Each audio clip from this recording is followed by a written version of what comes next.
Salam, Bapak, Ibu, saudara-saudara yang diberkati Tuhan. Pada hari ini saya mengajak kita kembali merenungkan firman Tuhan dari Ayub pasal 32 ayat 1 sampai dengan 22 yang saya bertema hikmat berasal dari Tuhan. Saudaraku yang diberkati Tuhan, kedewasaan seorang tidak selalu ditentukan oleh umur, tapi juga dapat dilihat dari pola pikir, sikap, dan perkataannya. Ada orang yang umurnya masih muda, tetapi dewasa dalam pikiran dan tindakannya. Sebaliknya, ada orang yang umurnya sudah tua, tetapi tidak dewasa dalam segala sesuatu. Dalam banyak hal, kedewasaan sangat diperlukan untuk mencapai sebuah kebaikan. Kedewasaan inilah yang ditunjukkan oleh salah seorang dari sahabat Ayub yang bernama Elihu dalam menanggapi perkataan Ayub dan sahabat-sahabatnya. Elihu adalah seorang anak dari Barakhel, orang Bus dari keluarga Ram.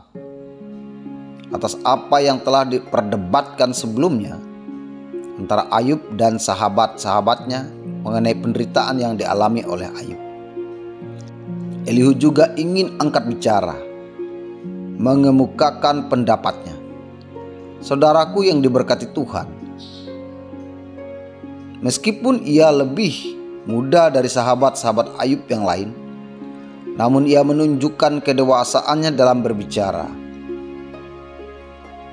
Pertama-tama ia marah kepada Ayub karena Ayub membenarkan dirinya lebih daripada Allah. Ia juga marah kepada sahabat-sahabat Ayub yang tidak menolong Ayub, tetapi malah menuduh Ayub telah berbuat dosa di hadapan Tuhan.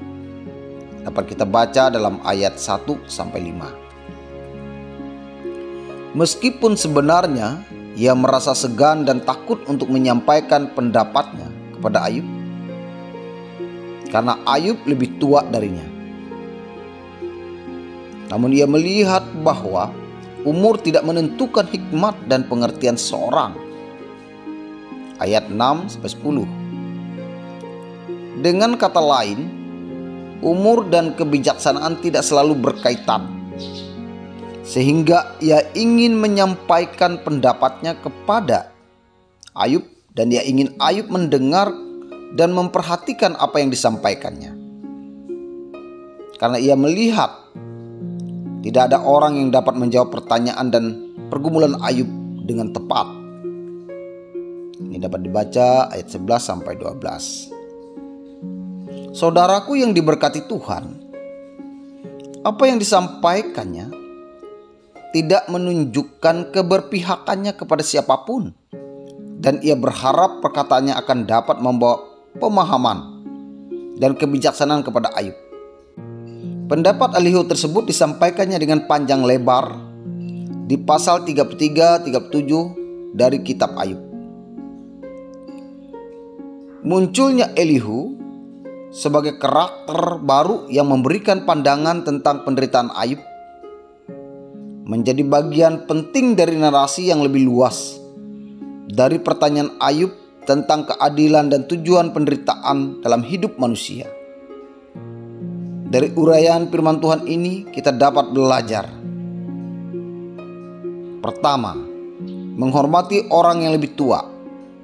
Perlu untuk menunjukkan rasa hormat kepada orang yang lebih tua, karena dari mereka kita bisa belajar tentang pengalaman dan pengetahuan yang mereka miliki, sehingga kita pun menjadi semakin bijaksana. Yang kedua, kebijaksanaan itu datangnya dari Allah. Kita mengakui bahwa kebijaksanaan sejati berasal dari Allah, dan hanya dengan bimbingan dan pengertian dari Allah kita dapat memperoleh kebijaksanaan itu. Karena itu, jangan menyombongkan diri dengan kepintaran dan kecerdasan yang kita miliki, karena semuanya berasal dari Allah. tetapi dengan kerendahan hati kita senantiasa memintanya kepada Tuhan. Yang ketiga, mau mendengar sebelum didengar. Untuk menjalin komunikasi yang baik, kita tidak hanya mau didengar, tetapi bagaimana kita memperhatikan perkataan orang lain dengan penuh perhatian sebelum memberikan tanggapan atau pendapat kita, sehingga kita dapat memberi pendapat yang baik dan mendatangkan kebaikan bagi orang lain. Tuhan Yesus memberkati kita. Amin.